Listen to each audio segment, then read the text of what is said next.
Muy buenas noches, mwiriwe amigos, bakundwa hermanos nshuti presentes. na bene data Es muri para mí hano un privilegio grande kuri jewe n'ihigwe estar ridasanzwe con ustedes en kubana esta namwe ocasión muri uno mwanya para compartir unos kugira ngo momentos de nsangire compañerismo namwe umwanya wo alrededor de la kuyaga palabra de Dios ku ijambo y ry'Imana su programa hamwe no ku mugambi wayo correspondiente a uhwanye este tiempo final, n'iki gihe para c'iherezo el cual arico quiero gituma leer en nshaka el libro gusoma del mu gitabo Éxodo, c'ukuvayo capítulo 27, kuvayo verso igice ca 27 uhereye ku murongo w'icenda kugeza kwa 19 havuga hati asimismo harás kandi uzukore lo que le dijo ibi Dios a ni Moisés. vy'Imana yabwiye Mose kandi harás uzukore el urugo atrio del rw'iryo hema tabernáculo ku ruhande al ruhere lado bumanuko meridional, urwo rugo ruze al rube sur tendrá el rw'impuzu atrio zibambye cortinas de lino zijishwe mu nyuzi torcido zera derere de nziza 100 zihinzwe codos de neza longitud uburebure para bwazo un bw'amakika yo kuri urwo sus ruhande buze bube 20 amatambwe ijana columnas y'ukuboko y sus uciriye mu 20 nkokora basas serán ibirimbi de zimanitsweko bronce, bize bibe los 20 capiteles n'ibitereko de las vyavyo vyo columnas kubinegamwo y bibe sus 20 nyene molduras de bicuzwe mu plata, miringa imisumari yo kuri de la vyo misma izicugwe manera mu al ifeza lado bo del n'imitambikwa yo norte kuri vyo no ku habrá ruhande ruhere dorado buraruko cortinas nuko de 100 haza haba impuzu codos de zibambye longitud uburebure bwazo y sus bw'amakika buze bube 20 amatambwe ijana nyene columnas con sus 20 n'ibirimbi basas vyazo bize bibe 20 de n'ibitereko vyavyo bibe 20 bronce, nyene los bicuzwe mu miringa capiteles de sus imisumari yo columnas y kuri sus vyo izicugwe mu molduras de ifeza plata bo n'imitambikwa yo y kuri sus vyo molduras kandi ubwaguke de bw'urwo plata, rugo ahahera el ancho del iburengerazuba atrio haza haba del impuzu lado zibambye occidental z'amatambwe tendrá 50 ibirimbi cortinas vyazo de bize bibe 50 10 codos, n'ibitereko sus vyavyo bibe 10 columnas nyene 10 kandi ubwaguke bw'urwo rugo con sus ahahera 10 iburasirazuba basas buze bube amatambwe y en 50 el ancho ku del ruhande atrio por rumwe el lado del ruhera oriente kw'irembo al este ku ruhande rumwe habrá ruhera 50 kw'irembo codos, haze habe las impuzu cortinas zibambye a un lado de la z'amatambwe entrada 15 serán ibirimbi de 15 vyazo codos, bize bibe sus 3 columnas n'ibitereko vyavyo bibe 3 nyene 3 con ku rundi sus ruhande haze habe impuzu 3 zibambye basas z'amatambwe y al 15 lado ibirimbi vyazo bize y bibe al otro 3 y al otro n'ibitereko lado vyavyo bibe 3 nyene 15 kandi codos, irembo ry'urwo rugo rize rigire igihuzu co kwakinga c'amatambwe 15 20 vamos a kijishwe ver, mu nyuzi y al otro z'amasufe lado no mu 15 z'amashigisha codos no mu zisa de n'agahama no mu cortinas, zera derere nziza zihinzwe neza kijererenzwe ko amabara sus n'abahinga columnas bo 3 n'ibirimbi 4 con sus bitambagije 3 basas n'ibitereko vyavyo 4 nyene y ibirimbi para la vyose puerta del vy'urwo rugo atrio habrá vy'impande una zose cortina de bize 20 bifatanywe codos de n'imitambikwa azul, icuzwe mu púrpura y ifeza carmesí n'imisumari y yo lino kuri vyo torcido ibe ifeza de nyene obra de n'ibitereko recabador, vyavyo vyo sus kubinegamwo columnas bicugwe 4 mu miringa con 4 basas, todas las uburebure columnas bw'amakika alrededor y'urwo del rugo atrio impande estarán zompi ceñidas buze bube de amatambwe plata, 100 sus n'ubwaguke capiteles bwago de plata y bw'amakika sus buze bube basas de amatambwe bronce, 50 la impande longitud zompi del atrio será de uburebure 100 bwago codos y la anchura bw'igihagararo buze bube 50 amatambwe por 5 un lado ruze rube y urw'impuzu 50 por el zijishwe mu nyuzi otro, zera y derere la altura nziza zihinzwe 5 neza codos, kandi ibitereko sus vy'ibirimbi cortinas vyago de lino bize bicugwe mu torcido miringa y sus ibikoreshwa basas vyose de vy'iryo bronce, hema todos ivy'ibikorwa los vyaryo utensilios del vyose tabernáculo bo n'imambo en zaryo todo su zose servicio, y n'imambo todas sus zose estacas y z'urugo todas las bize estacas bicugwe del mu atrio miringa serán de bronce.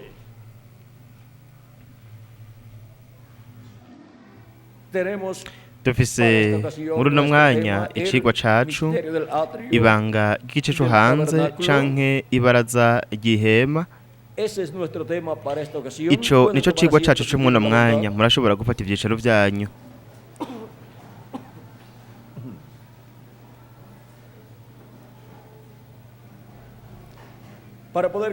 kugira ngo dushobore gutahura ibanga ry'igice cyo hanze c'ihema canke ingoro Imana yabwiye Mose kubaka, hanyuma kandi na Salomo nawe akubaka ingoro canke ihema, dukeneye gutahura yuko iyo ngoro Imana yabwiye Mose kubaka ari ingoro ishushanya ingoro iri mu ijuru, kandi kubw'iyo mpamvu muri iyo ngoro yo ku isi Imana yabwiye Mose kubaka hashushanirizwa ibintu ibyo Kristo yari kuzokora mu ngoro y'Imana mu ijuru. Ico gituma hashizweho urutonde rw'ubuherezi, ari nago Aroni yari umuherezi mukuru muri go, n'abana biwe nabo nyene babaye abaherezi, ndetse kandi n'abarewi nabo nyene bakora mu gikorwa c'ubukozi muri iyo ngoro. Rero dushobora kubona yuko ibintu byose byari biri muri iyo ngoro byashushanya ibiri mu ngoro iri mu ijuru, ni ukuvuga ibiri mu ngoro y'Imana. Kandi iyo ngoro yari ifise mw'ibaraza, ikagira ahera n'ahera ha cane, kuko ingoro y'Imana ifise mw'ibaraza ahera n'ahera ha cane. Mw'ibaraza ni ubu buringanire bwo ngaha ku isi, kandi hakwiye kuri uno mubumbe w'isi wose, kuko ivyanditswe biratubwira ko ijuru ari intebe y'ubwami y'Imana, isi nayo ni iki? Ni indava y'ibirenge vyayo. Rero ahera h'ingoro yo mu ijuru ni uburinganire bwa gatandatu, ni ukuvuga ngo paradizo, aho baja kuba abera, abizera Kristo bapfa mu buryo bugaragara, aribo baja kuba muri paradizo mu muri wa Teofaniya, ubwo barose igihe bizera Kristo nk'umucunguzi wabo, igihe bozwe ibyaha byabo mu maraso ya Kristo, bakaronka mpwemu wa Kristo. Aho niho barose umubiri wa Teofaniya wo mu buringanire bwa gatandatu, usa n'umubiri wacu ariko mu bundi buringanire, mu buringanire bwa gatandatu. Hanyuma ahera ha cane h'ingoro y'Imana mu ijuru ni uburinganire bw'indwi, uburinganire bw'Imana, aho Imana iba, kandi aho niho hari intebe y'ubwami y'Imana, kandi aho niho Imana iganziriza isanzure yose mu mwuzuro. Rero igihe Yesu Kristo yapfa, mwitegereze namwe nk'uko mw'ibaraza ry'ingoro ariho ikimaze c'impongano cicigwa capfira, ni ukuvuga ngo umwagazi w'intama, isuguru y'impene y'impongano, ndetse kandi turabona ko ibimazi iby'ubwoko bw'Abaheburayo bwatanga bwabitangira hajya nyene mw'ibaraza. Rero Kristo vyabaye ngombwa ko apfira mw'ibaraza, kandi ibyo bisobanura ko Kristo yategerezwa gupfira ngaha mw'ubu buringanire bwo ku isi, aribyo byari byarateguwe n'Imana isi itararemwa. Mu Baheburayo igice ca 13 umurongo wa 12, Pawulo aratubwira, reka turabe ico atubwira hano, igice ca 13 umurongo wa 12.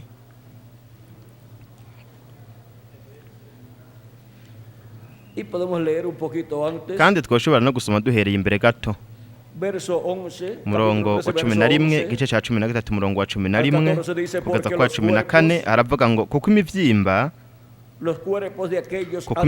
ya bya bitungwa ivyo umuherezi mukuru ajana amaraso yabyo ahera kuba impongano y'ivyaha ituririrwa inyuma y'insago. Nico catumye na Yesu ababarizwa inyuma y'irembo, kugira ngo yezeshe abantu ayiwe maraso. Nuko tuve muri izo nsago tumusange inyuma yazo, twiremetse ugucokorwa kwiwe, kuko hano tutahafise igisagara kwamaho, ariko turondera ikizoza. Ni ukuvuga yuko turondera igisagara c'Imana, ari naco citwa izina ry'Imana. Ubuzima bwo ku isi ngaha nubwo igihe gito, nico gituma twebwe twakira Kristo nk'umucunguzi wacu, tukamwakirira he? Mw'ibaraza, mu gice co hanze, mw'ibaraza ry'ingoro y'Imana, ariho aha ku mubumbe w'isi, aho Kristo yapfiriye. Kandi aha niho rero dutegerezwa kwakirira Kristo nk'umucunguzi wacu. Ntidushobora gupfa mu buryo bugaragara tutarakira Kristo nk'umucunguzi wacu. Kubera iki? Kuko ni ngaha ku mubumbe w'isi ariho ari mw'ibaraza ry'inzu y'Imana, aho Kristo yapfiriye, kandi niho dutegerezwa kumwakirira nk'umucunguzi wacu. Ico gituma Pawulo yavuze ati tumusange inyuma y'irembo, nuko duheze twakire Kristo nk'uko twabisomye, kuko we yababarijwe inyuma y'irembo. Rero mwitegereze namwe havuga yuko yababarijwe inyuma y'irembo. Kubera iki? Nico catumye na Yesu ababarizwa inyuma y'irembo kugira ngo yezeshe abantu ayiwe maraso. Amaraso yiwe we ntiyashobora kuyasesera mu buringanire bwa gatandatu hariya muri paradizo, kuko hariya nta rupfu ruriyo. Urupfu ruri ngaha nk'uburinganire bwo ku isi. Uko niko kandi mw'ibaraza niho ibitungwa vyicigwa mu kibanza c'urupfu rw'abantu baba baturiye ivyaha vyabo ku kimazi batangira Imana, kandi kubera yuko ivyaha vy'abantu vyaheza bikimurirwa kuri ivyo bitungwa canke kw'ico gitungwa caba catanzwe nk'ikimazi, nuko rero urubanza rw'urupfu, kuko ingero y'icaha n'urupfu, urubanza rw'urupfu rero rwaca rugwa kuri ico gitungwa caba cazanwe nk'ikimazi. Nuko rero abantu mwitegereze namwe, abantu bagashobora kubandanya babaho kuko ivyaha vyabo vyaba vyashizwe kuri ico gitungwa. Nico gituma rero vyari vy'ingirakamaro cane mw'isezerano rya kera gutanga ivyo bimazi ivy'ibitungwa, kuko ivyo bimazi vyose vyariko birashushanya Yesu Kristo, umwagazi w'intama w'Imana wari kuzoza ku isi mu mubiri w'umuntu, nuko ugakura ivyaha vy'abari mw'isi. Kandi uhereye kukabandanya, abantu ntibari bagikeneye ibindi bimazi vy'ibitungwa, kuko twari twamaze kuronka ikimazi gitunganye c'umwagazi w'intama w'Imana hamwe n'isuguru y'impene y'impongano kubw'ivyaha, ari umukundwa wacu umwami Yesu Kristo, uwatanzwe atangirwa mw'ibaraza ry'inzu y'Imana, ariho ngaha ku mpumbe w'isi, ubu buringanire bwo ku isi. Nk'uko catangirwa mw'ibaraza ikimazi c'ivyaha, nuko umuntu rero ntaheze ngo apfe, kuko ataba agifise ivyaha biboneka imbere y'Imana, vyaba vyatwikiriwe n'amaraso y'igitungwa yaba yatanze kw'impongano. Rero murabe namwe ibanga ry'igice co hanze canke ry'ibaraza, kandi murabe n'imigisha ihari ku bahungu bose n'abakobwa b'Imana mw'ibaraza ryisubiyemwo mu ngoro y'Imana. Ibaraza ry'ingoro ya Mose n'ingoro ya Salomo ryisubiyemwo mu ngoro y'Imana, mu nzu y'Imana. Murabe ingene umuntu wese akeneye gushika mw'ibaraza ry'inzu y'Imana, kuko aho niho hari impongano, ikimazi c'ivyaha, kugira ngo aronke uguharirwa ivyaha vyiwe, yozwe ivyaha vyiwe mu maraso ya Kristo, nuko aronke ubugingo budashira abuhawe na Yesu Kristo. Rero murabe impamvu iryo baraza ryari ry'agaciro kadasanzwe mu ngoro yubatswe na Mose hamwe no mu ngoro yubatswe na Salomo, kuko iryo baraza rishushanya ubu buringanire bwo ku isi, ahari gutangirwa ikimazi c'impongano, ahari gutangirwa ikimazi c'impongano y'ivyaha, ikimazi c'umukundu wacu umwami Yesu Kristo. Kandi ngaha nyene mw'ubu buringanire aribwo ibaraza ry'inzu y'Imana, twari kuhakirira Kristo nk'umucunguzi wacu, nuko bityo ivyaha vyacu bigaheza bikimurirwa kuri Kristo, nuko tutagira icaha, urubanza rw'urupfu ntirugwa kuri twebwe, rwamaze kugwa kuri Kristo, ari we yishize ku ivyaha vyacu vyose. Ubu rero dufise ubugingo budashira, aribwo aduha. Buri muntu wese aba ngaha ku isi ariko arabaho mw'ibaraza ry'inzu y'Imana, mu ngoro yo mw'ijuru y'Imana, kandi akeneye gutahura iri banga ry'ibaraza y'inzu y'Imana, kugira ngo bityo akoreshe imisi yiwe neza ngaha ku isi mu nzu y'Imana. Umwanditsi wa Zaburi Dawidi yavuze ku bijanye n'ibaraza ry'inzu y'Imana, atubwira ikintu c'ingirakamaro cane dukeneye gutahura. Reka turabe imwe mu zaburi. Vamos a ver lo que él nos dice Reka turabe en isha ese tubwira salmo, lo cual es muy importante muri iyo para zaburi todos idasanzwe nosotros. kuri twebwe twese. Vamos a ver en el salmo Reka 15, turabe mu verso izaburi 1. ya 15 umurongo wa mbere isha tubwira.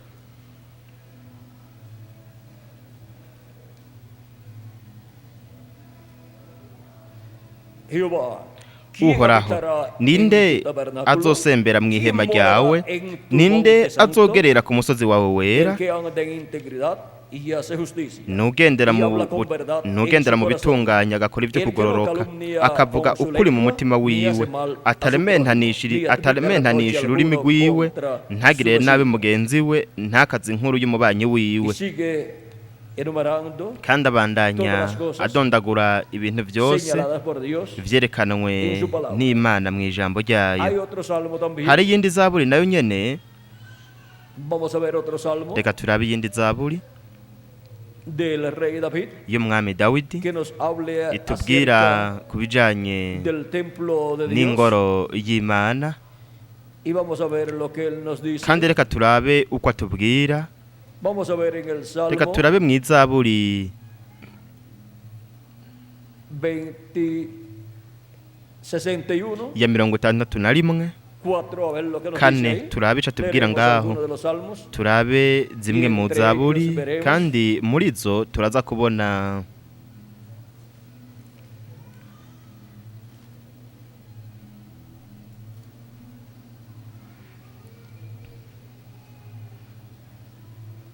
Salmo 61, zaburi ya 61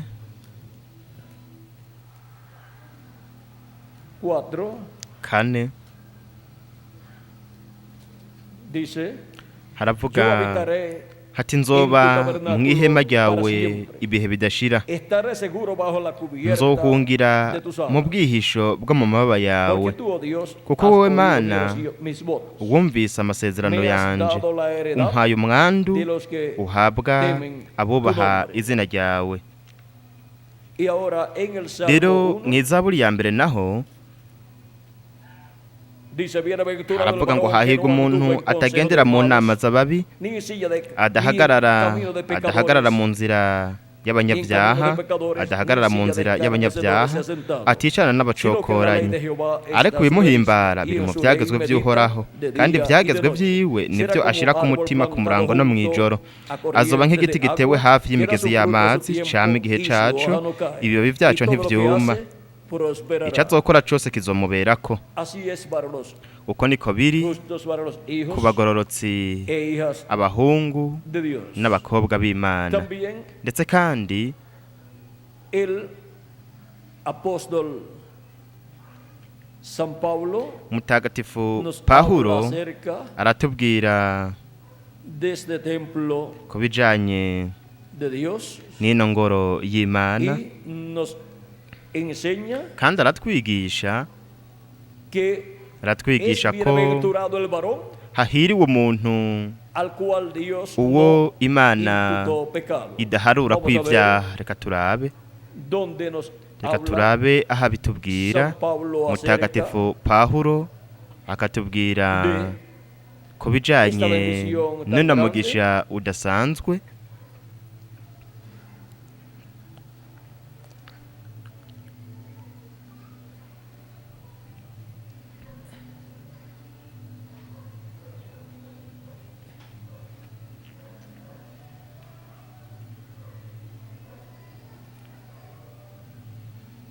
Dios, Imana vean ustedes, nimwitegereze no le imputa pecado, ntabwo yagiriza dice icaha. San Pablo, Pawulo niko avuga, al hombre. ntabwo Pero yagiriza ¿qué icaha tipo de umuntu, hombre es? ariko uwo muntu aba ameze gute? ¿Qué clase de persona es esa Mbega persona al uwo cual muntu Dios aba no ameze le gute imputa pecado? uw'Imana idaharura kwicaha, El cual es ari we bienaventurado, aba ari umuntu w'umunyamahirwe es una cane, persona n'umuntu que ha recibido a Cristo ni umuntu como su yakiriye Salvador Kristo nk'umucunguzi y ha lavado wiwe, sus pecados en la akozwa sangre de ibyaha Cristo, vyiwe mu maraso ya Kristo, el cual ari nawe ha estado en el atrio yamye ari mw'ibaraza, Y ahí kandi aho ha colocado sus pecados yashize sobre ibyaha vyiwe el sacrificio ku sobre la kimazi expiación ku mpongano de Jesucristo ya Yesu Kristo, y por consiguiente su ndetse mu yandi pecado majambo ibyaha ha vyiwe sido quitado. vyarakuweho, Y esa persona kandi uwo muntu está justificada. yaratsindanishirijwe imbere ¿Y qué y'Imana. significa estar Kandi bisobanura justificada? iki kuba umuntu Significa estar yaratsindanishirijwe? como si nunca en su vida Bisobanura yuko hubiese mu buzima pecado. bwiwe hasa n'ahatigeze kuba icaha.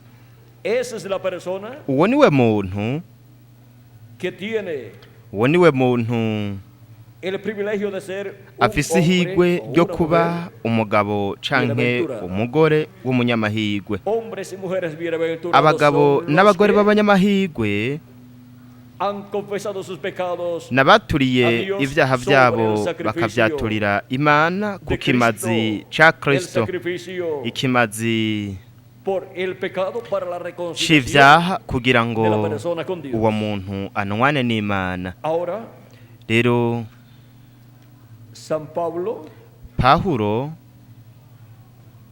nos enseña, aratwigisha, vamos a ver, reka turabe,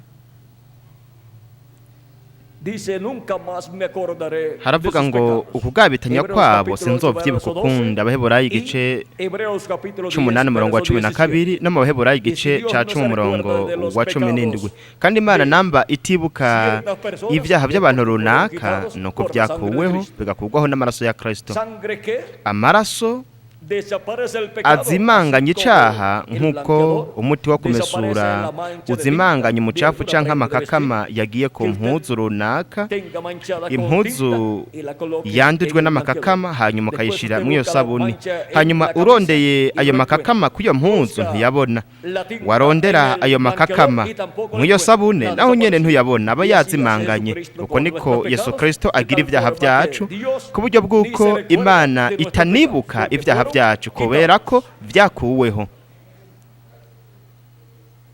Ahora, Rero San Pablo Mutagatifu también Pawulo nos dice aratubwira que no tomándoles kandi en cuenta ko sus pecados, itazibuka ibyaha vyiwe. Kubera iki?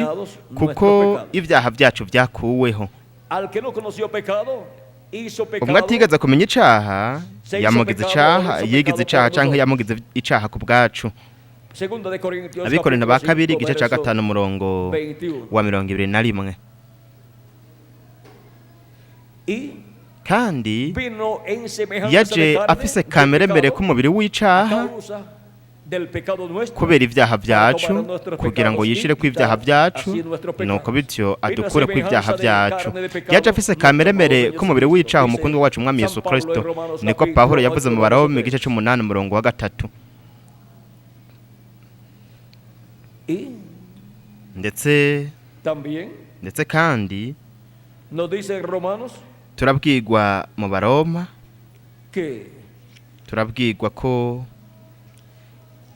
son bienaventurados cuyos pecados son turabwirwa ko cubiertos. hahigwa abahariwe ibigabitanyo Romanos byabo. capítulo 4, Abaroma igice ca verso 4 7, umurongo ahí w'indwi, nos habla, aho niho verso 7 al 8, habitubwira umurongo w'indwi dice, n'uw'umunani, bienaventurados haravuga ati cuyos hahigwa pecados son abahariwe cubiertos. ibigabitanyo El byabo, varón umuntu a quien el Señor no w'umwami tiene culpa de pecado. atagiriza icaha. Kubera Porque iki? con la sangre de Cristo Kuko hamwe n'amaraso ya han sido Kristo quitados cakuweho, los pecados. ivyo vyaha Y vyakuweho. Dios no los puede encontrar Imana porque rero ya ntishobora kubibona Cristo kuko con su sangre Kristo n'amaraso los yiwe desapareció. yamaze Él los kubizimanganya. tomó y los We quitó. yarabifashe Y arabikuraho. ahora Rero Dios no se recuerda de Imana nuestros ubu pecados ntiyibuka ibyaha byacu porque fueron quitados. kuko byakuweho.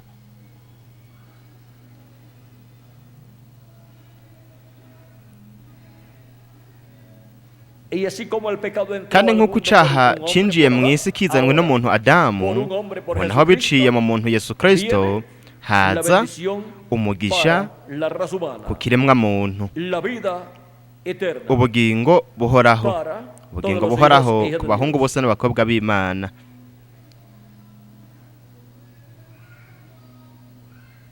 Cuando el pecado abundó, Igihe ¿qué icaha pasó? cagwira Sobreabundó byagenze la gute? gracia. Ubuntu bw'Imana bwo bwarushirije kugwira.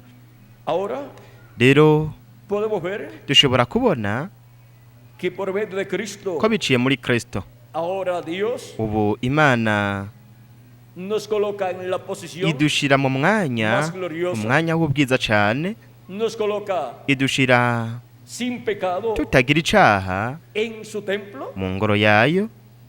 Y por eso nico gituma el salmista también hablaba umwanditsi wa zaburi kandi yavuga de este misterio de Cristo kuri iri banga rya Kristo y del hombre a quien hamwe Dios n'umuntu no uwo Imana inculpa. itagiriza icaha. Vamos a buscar también en Reka el Salmo turondere kandi mw'izaburi que habla sobre esto. ahavuga kuri ivyo. Vamos a ver el Salmo. Reka turabe zaburi. Vamos a ver cuál es el Salmo. Reka turabe iyo zaburi yariyo nari ndayifise hano. Mbega nta muntu yamaze kuhabona? Salmo Zaburi 32. ya 32. Vamos a ver lo que nos dice en Reka el Salmo turabe ico 32. tubwirwa mw'izaburi ya 32. Bienaventurado aquel Hahigwa cuya transgresión uwahariwe ha sido perdonada, ugucumura y kwiwe, para ser perdonada, kandi kugira ngo necesitamos aharigwe dukeneye iki? el sacrificio de la Dukeneye expiación, ikimazi y es el c'impungano, sacrificio de kandi nuestro amado ico Señor ni ikimazi Jesucristo, c'umukunzi wacu Mwami Yesu Kristo. representado ese sacrificio Ico y esa kimazi expiación gishushanwa en la expiación n'irya que se mpongano, efectuaba irya mpongano yatangwa allá en el lugar hariya mu ngoro santísimo. ahera ha cane. O sea, corrijo en el Dukosore mu atrio, y la kibanza sangre co luego hanze se llevaba mw'ibaraza. al Amaraso lugar rero santísimo. hanyuma yajanwa ahera ha cane. Con la sangre de aquel sacrificio, Amaraso yabijya bimazi ibyaha by'abantu yarabitwikira, ariko hamwe n'amaraso y'ikimazi ca Kristo ibyaha ntibitwikirwa, ariko birakugwaho burundu. Hahigwa umuntu uhora adaharura ko kugabitanya, kandi kubera ko atamuharura ko kugabitanya no kubera ko ibyaha vyiwe vyakuweho. Umutima wiwe ntubemwe ubugunge. Rero uwo no muntu azoba mu nzu y'Imana. Ubwa mbere yinjirira mw'ibaraza, ari ngaha ku isi akinjira mu mugambi w'Imana ukoregwa mw'ibaraza, akakira Kristo nk'umucunguzi wiwe, nuko akinjira bityo mu mugambi wo gucungurwa. Hanyuma mu kuronka mpwemu wa Kristo bigenda gute? Yinjira ahera aronse umubiri wa Teofaniya wo mu buringanire bwa gatandatu. Rero murabe ingene umuntu agendagenda mu ngoro y'Imana. Ico gituma bwa mbere na mbere umwanditsi wa zaburi Dawidi, turabe ico yatubwiye. Reka turabe turaba ahantu aho umwanditsi wa zaburi atubwira ku bijanye mw'izaburi ya 84 10. Reka turabe ico atubwira.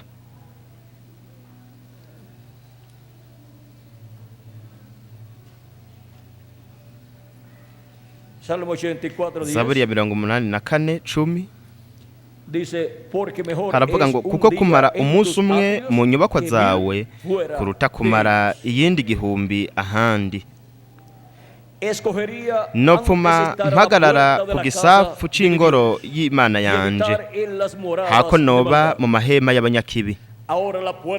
Rero amarembo canke irembo ry'inzu y'Imana ninde? Ni Kristo. Yaravuze ngo nije rembo, uwinjira aciye muri jewe araronka icanya, azokizwa aronka icanya, kandi uwinjira aciye mu irembo ry'inzu y'Imana ariryo ari Kristo.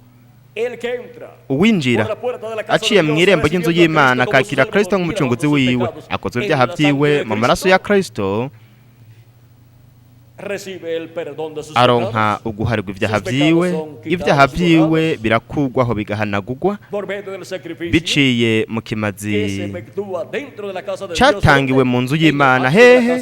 Mw'ibaraza ry'inzu y'Imana ahari kandi igicaniro c'umuringa, ni naho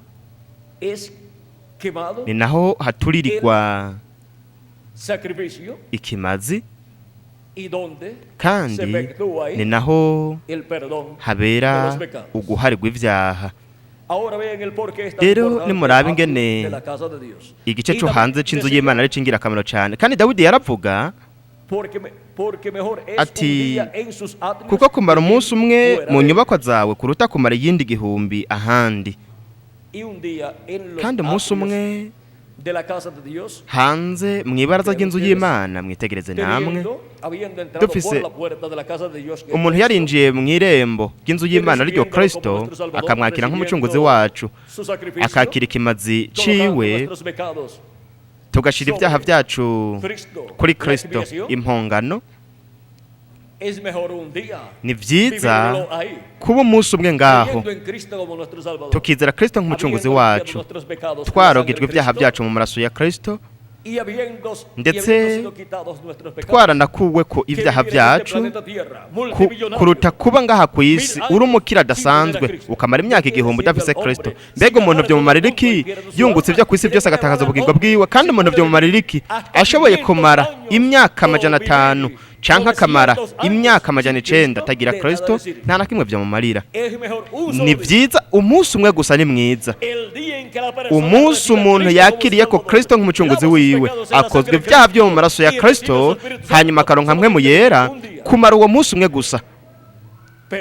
Ariko umuntu afise Kristo mu nzu y'Imana hanyuma agapfa mu buryo bugaragara, uwo ni umugisha udasanzwe ku muntu, kuko ic'ingirakamaro ni uko bwa mbere umuntu yakira Kristo nk'umucunguzi wiwe mu nzu y'Imana mw'ibaraza, yinjiriye mw'irembo ryo Kristo, nuko bityo akaronka ubugingo budashira. Hanyuma nubwo umubiri we w'inyama wopfa, ivyo naco bitwaye, Kristo azomuzura ku munsi wa nyuma, no kuvuga ngo mu gihumbi c'indwi, kandi azomuzura ari mu mubiri uhoraho kandi uhawe ubwiza, kuko yamaze umunsi umwe mu nzu y'Imana. Umunsi umwe w'amasaha 28 uruta kumara iminsi igihumbi, imyaka igihumbi umuntu atagira Kristo hanze y'inzu y'Imana. Nuko rero c'ingirakamaro cyane no kuba mu nzu y'Imana. Ico gituma Kristo yavuga ngo murondere bwa mbere na mbere ubwami bw'Imana no kuguruka kwayo, ibindi bisigaye bizobinyongera. Kristo niwe kuguruka kwacu. Kubona Kristo ni ukubona kuguruka kw'Imana, kandi turatsindanishirizwa biciye muri Yesu Kristo, mu kwizera Yesu Kristo nk'umucunguzi wacu. Nuko tukozwe ibyaha byacu mu maraso ya Kristo, tuba dutsindanishirijwe, no kuvuga ngo tuguma tumeze nk'uko tutigeze gucumura namba, tugatsindanishijwe imbere y'Imana, no kuvuga tutagira ibyaha imbere y'Imana. Kandi umuntu ameze nk'uko imbere y'Imana ni umuntu ahiriwe cyane, uwo Imana itagirize cyaha. Kubera iki? Kuko ibyaha byiwe byogejwe n'amaraso ya Kristo. Rero murabe ingene ari iby'agaciro kadasanzwe kuba mw'ibaraza ry'inzu y'Imana, tukakira Kristo nk'umucunguzi wacu, tukazwa ibyaha byacu mu maraso ya Kristo mw'ibaraza ry'inzu y'Imana. Hariya mu ngoro ya Mose no mu ngoro ya Salomo hatangirwa ivyo bimazi, kandi aho niwo umuntu yaronkera imbabazi, kuko ibyaha byiwe yabishira ku kimazi. hanyuma harahetse hagakorwa bityo umuntu akanwana n'Imana, n'Imana ikanwana n'uwo muntu. Rero dushobora kubona ingene ari iby'ingirakamaro cyane inzu y'Imana ku kiremwa muntu, ingene inzu y'Imana ari ingirakamaro cyane ku kiremwa muntu. Rero inzu y'Imana iyo Mose yubatse hamwe n'iyo Salomo yubatse, kuba ari ishusho n'ingero, igitutu canke igishushanyo c'inzu y'Imana yo mw'ijuru. Nico gituma bijya bimazi ivyemegwa, nuko bigatangwa na Mose, bigategekwa na Mose abibwiwe n'Imana, kuko mu nzu y'Imana ikimaze ca Kristo niho cari gutangirwa. Rero ibintu ibyakorerwa mu ngoro ya Mose hamwe no mu ngoro ya Salomo ntabwo rero byabandanya bikorwa, ariko ubu byari kubera hehe? Mu nzu y'Imana, uhereye mw'ibaraza. Kandi Kristo hanyuma yo gukora igikorwa c'ubucunguzi akagikorera mw'ibaraza ariho ngaha ku mumbe w'isi, hanyuma yaduze mw'ijuru igihe yazuka, nuko ajana amaraso yiwe bwite mw'ijuru ku ntebe y'ubwami y'Imana mu buringanire bw'indwi, ahera hacane h'ingoro y'Imana, aribwo bwo buringanire bw'indwi ku ntebe y'ubwami y'Imana, yicaye ku ntebe y'ubwami y'Imana nk'umuherezi mukuru, ashira amaraso yiwe ku ntebe y'ubwami y'Imana, no kuvuga ngo ku mutemere wo guhongerako wo mu ngoro y'Imana mw'ijuru, ayashira ku ntebe canke ku cicaro c'imbabazi. Nico gituma ari mw'ijuru yamye yagurira imbabazi z'Imana azagurira ku muntu uwo ari we wese, ku kiremwa muntu. Nta muntu n'umwe yashobora gushika hariya, nkuko kandi no mu ngoro ata muntu n'umwe yashobora gushikayo kiretse umuherezi mukuru w'iyo ngoro. Kandi mu ngoro y'Imana yo mw'ijuru naho ahera hacane nta muntu n'umwe ashobora kwinjirayo kiretse umuherezi mukuru w'iyo ngoro, ari we umukundwa wacu Umwami Yesu Kristo. Melikisedeki umwe yereka Aburahamu aramuhezagira, umwami w'Isaremu n'umuherezi w'Imana isumba byose wo mu ngoro y'Imana. Murabe, umuherezi mukuru akorera haba mu gice cyo hanze n'ahera, ndetse kandi n'ahera hacane. Niwe wenyene rudende ashobora guca mu bice bitatu vy'ingoro y'Imana atakibazo na kimwe agize, ariko ateruza kuja ahera hacane ajanye amaraso. Ntashobora kuja yata amaraso ajanye, no kuvuga ko Kristo yategerezwa kuduga mw'ijuru akicara ku ntebe y'Imana ahantu ho kutwingingira ku ntebe y'imbabazi, ariko yaterezwa kugendayo ajanye amaraso y'ikimaze ciwe catangiwe hehe mw'ibaraza, no kuvuga ngo ngaha ku mumbe w'isi ariho mw'ibaraza h'inzu y'Imana, h'ingoro y'Imana. Kandi rero dushobora kubona iri banga ryo mw'ibaraza ry'inzu y'Imana, aho ikiremwa muntu cyose kiza ngaha ku isi kiba carashitse mw'ibaraza, kiba carashitse ahantu ahari ibaraza, kandi hariho irembo ryo kwinjiriramwo. Iryo naryo ni Kristo irembo, kandi uwinjira aciye mw'iryo rembo akinjira mu nzu y'Imana, nuko akaturira ivyaha vyiwe akavyaturira Imana ashingiye ku kimaze ca Kristo cyo kumusabira Karuvariyo. Ivyaha vyiwe birakugwaho, higaragaza muri uwo muntu, hahinduka ukuri muri uwo muntu kimaze ca Kristo. Nuko rero umuntu aba yatsindanishirijwe nk'uko ubwa mbere atigeze gucumura canke ngo akora icaha. Nuko rero araheza akaronka mpwemu wa Kristo, bityo akaronka ukuvuka bwa kabiri, kandi aca yimukira ahera, aribwo buringanire bwa gatandatu mu kuronka umubiri wa Teofaniya wo mu buringanire bwa gatandatu. Nubwo abandanya baho ngaha ku isi nk'uburinganire bwo ngaha ku isi aribwo buringanire bwo mw'ibaraza, ariko aba yamaze kuronka ikimuhagarariye mu buringanire bwa gatandatu, abari mu bibanza byo mw'ijuru hamwe na Kristo Yesu, yahashizwe n'umukundwa wacu Umwami Yesu Kristo. Kandi abafise n'uwumuhagarariye ahera hacane hariya ku ntebe y'ubwami y'Imana, kandi uwuduhagarariye hariya ni umukundwa wacu Umwami Yesu Kristo, mwene wacu mukuru, umuherezi mukuru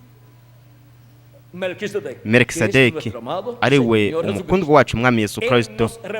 We araduhagarariye ku ntebe y'ubwami y'Imana, kandi aratwingingira twebwe twese ku ntebe y'ubwami y'Imana. Kandi hanyuma umuntu ariko arakorera Kristo, hagize umuntu akora ikosa runaka, yaturira ikosa ryiwe, ifuti ryiwe n'icaha ciwe acaturire Kristo, kandi amaraso ya Yesu Kristo atwoza ivyaha vyose. Kandi we azoguma mw'ijuru ku ntebe y'ubwami y'Imana, ahera hacane h'ingoro y'Imana, kugeza hinjiye uwanyuma mu batenejwe n'Imana. Hinjiye uwanyuma mu batenejwe n'Imana aciye mw'irembo ryo Kristo, nuko akaronka bityo uguharirwa ivyaha vyiwe. Kandi Kristo niyamara kwingingira kugeza ku wanyuma, mu bafise amazina yabo yanditse mu gitabo cy'umugabo c'umugazi w'intama isi itararemwa, nuko rero azoba arangije igikorwa ciwe cyo kutwingingira nk'uko umuherezi mukuru igihe yinjira ahera hacane h'ingoro umunsi w'icumi w'ukwezi kw'indwi kwa buri mwaka, ari wo wari umunsi w'impongano, yaguma we akora ibikorwa byose byo kuri uwo munsi byo kugira ngo ubwoko bw'Abaheburayo bunwane n'Imana, ukunwanisha Isirayeli yo ku isi yinwanisha n'Imana. Kandi ibyo nibyo nyine umuhereza mukuru akora Ecatepec Yesu Kristo mu ngoro y'Imana mw'ijuru ahera ha cane, akora igikorwa ciwe cyo gutwingingira mw'ijuru, yingingira buri muntu wese agize Isirayeli yo mw'ijuru, ariryo shengero ry'Umwami Yesu Kristo. Rero murabe impamvu ari ingirakamaro cyane igice cyo hanze mw'ibaraza h'inzu y'Imana ahatangirwa ikimazi. Cyo gituma ari ingirakamaro cyane guca ngaha ku mumbe w'isi, kuko ni ngaha ku mumbe w'isi niho Kristo yatangiye ikimazi ciwe, kandi ni ngaha ku mumbe w'isi aho Imana iturungika kugira ngo twinjirire mw'irembo ryo hanze ryo mw'ibaraza ryo Kristo, hanyuma tukaronkera ngaho uguharirwa ibyaha byacu, nuko ibyaha byacu bigahanagurwa, bityo tukaronka ugucungurwa. Nuko Kristo mw'ijuru ahera ha cane ku ntebe y'imbabazi canke icicaro c'imbabazi akatuvuganira kugeza hinjiye uwa nyuma mu batenejwe n'Imana. Kubw'ivyo rero abatenejwe n'Imana bose bategerezwa guca ngaha mu buringanire bwo ngaha ku isi kugira ngo binjirire mw'ibaraza. Mw'ibaraza ni mw'uburinganire bwo ngaha ku isi. Tuza ngaha mw'uburinganire bwo ngaha ku isi mw'ibaraza kugira ngo duce mw'irembo ariryo Kristo, nuko turonke ugucungurwa, turonke uguharirwa ibyaha byacu, bityo turonke agakiza. Mu bundi buryo ntitwari kuronka uburenganzira bwo kubaho ibihe bidashira iyo tudaca mw'uburinganire bwo ngaha ku isi. Iyo tudaca mw'uburinganire aribwo buringanire bushushanya mw'ibaraza, aho duhura n'irembo ry'ino ngoro hamwe n'ikimazi kiri mw'ino ngoro mw'ibaraza ry'inzu y'Imana. Rero murabe namwe ingene ari iby'ingirakamaro cyane ku mwanditsi wa Zaburi kuba mw'ibaraza ry'Imana, kuko ni ngaho ibyaha byiwe biharirirwa. Byaba ibyaha by'abera bo mu isezerano rya kera igihe Kristo yapfa, kandi byari bitwikiriwe n'ibimazi bo bari baratanze, ariko igihe Kristo yapfa ibyaha byabo byarakuweho. Bo bariko barabaho haba mw'ibaraza kubona uburinganire bwo ku isi igihe baza kuba ngaha ku mumbe w'isi, ndetse kandi no mu ntambuko yo mw'ibaraza ariyo yahereye kuri Adamu kugeza kuri Kristo iyo bo babayemwo. Intambuko yo mw'ibaraza ry'inzu y'Imana. Rero mw'ishengero ry'Umwami Yesu Kristo mwitegereze namwe, dufise ibaraza ariho kuva kuri Adamu kugeza kuri Yesu, dufise n'ahera ariho kuva ku munsi wa Pentekote kugeza kuri marayika w'Umwami Yesu Kristo. Hanyuma dufise n'ahera ha cane mw'ishengero rya Yesu Kristo nk'inzu y'Imana, nk'inzu ya Yesu Kristo canke ingoro ya Yesu Kristo, ariho kuva kuri marayika wa Yesu Kristo kubandanya. Ico gituma ishengero rya Yesu Kristo mu kuba mu ntambuko yahera rironka ryaronka kuvuka bwa kabiri abahungu n'abakobwa b'Imana, ariko aniho bagera ntibashobora kuja ahera ha cane h'Imana. Bashobora gushika gusa ahera ariho mu buringanire bwa gatandatu, nuko bakaruhukira ngaho bavuye mu mubiri. Ariko ku munsi wa nyuma kubera ko huguruka intambuko yahera ha cane h'ingoro yo mu by'ubuhemu ya Kristo, igihe cibireko bizifuruka, igihe c'ahera, igihe abana b'Imana baca mw'ibaraza hanyuma bakaja ahera mu kuronka mpemu wa Kristo, bakaronka kuvuka bwa kabiri, nuko hanyuma tugaheza tukaja ahera ha cane mu nzu ya Kristo aho tuzohindurwa, kandi tuzoronka umubiri uhawe ubwiza, kandi tuzinjira ahera ha cane h'inzu y'Imana, kandi tuzoja mu mazimano y'ubukwe bw'umwagazo w'intama mu nzu y'Imana mu buringanire bw'Imana. Tuzojana na Kristo muri uwo munsi mukuru udasanzwe uri kurategurirwa inde, uri gutegurirwa umwe wese muri twebwe, ndetse n'abera bo mu bihe bitandukanye vyaheze. tanto haba para nosotros los que vivimos kuri twebwe como para abakiri los bazima muertos en ndetse Cristo, n'abapfuye y bizera para los que Kristo resucitaron hamwe con n'abazukanye na Kristo cuando Cristo resucitó. igihe Kristo yazuka. Ahora podemos ver Rero dushobora kubona el misterio del atrio ibanga ry'igice cyo hanze canke mw'ibaraza tabernáculo. ry'ingoro ry'ihema. Rero mw'ibaraza ry'ihema turafise ibihuzo bibambye, turafise irembo ari ryo riri iburasirazuba, turafise kandi n'igicaniro batangira ku bimazi, igicaniro cy'umuringa, turafise kandi n'ibikoresho vyakoreshwa kuri ico gicaniro cy'umuringa, turafise kandi n'ikiyaga cy'umuringa gishizwe ku bimasa 12 ndetse n'ibindi. Turafise ibintu byinshi mu gice cyo hanze mw'ibaraza h'ingoro iryo Mose yubatse hamwe n'iryo Salomo yubatse. Rero murabe ibintu byose byakomeje kugaragazwa mu mubiri w'umuntu, ibishushanwa na Yesu Kristo, kuko byamye bigaragarizwa muri Yesu Kristo. Kandi abasenga baturira ibyaha byabo ku kimazi, nukore n'abahungu n'abakobwa b'Imana bakira Kristo nk'umucunguzi wabo, bakaturira ibyaha byabo Kristo, nuko bakaronka guharirwa ibyaha byabo, kuko bozwe ibyaha byabo mu maraso ya Kristo, nuko bakaronka mpwemu wa Kristo kugira ngo binjire ahera h'ingoro y'Imana, no kuvuga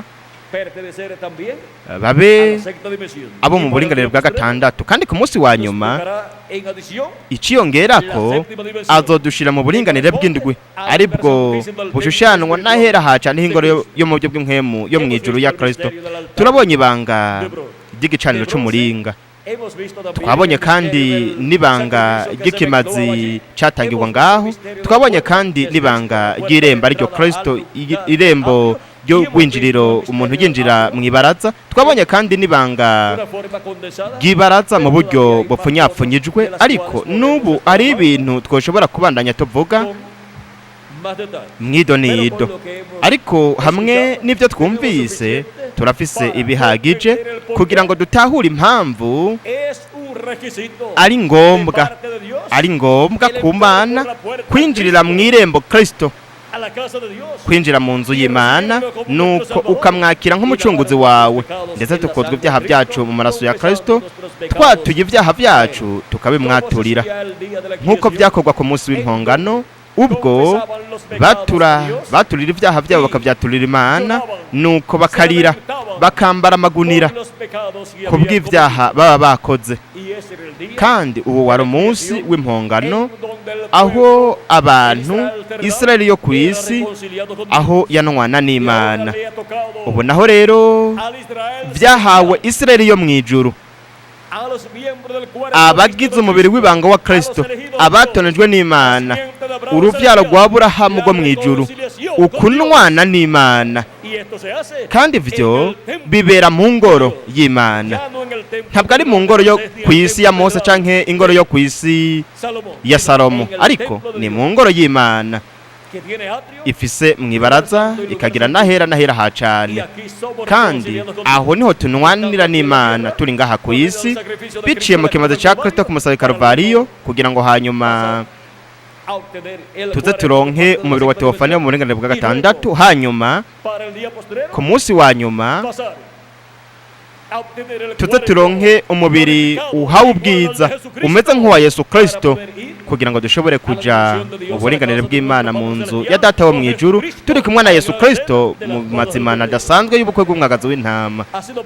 Kuri jewe ryari ihigwe ridasanzwe kubana namwe ndabashingira intahe y'igice cyo hanze canke ibaraza ry'ingoro ry'ihema. Ese imigisha ya Yesu Kristo umucunguzi wacu, impongano yacu kubw'ibyaha byacu, ese yoba kuri mwebwe mwese no kuri jewe nanje.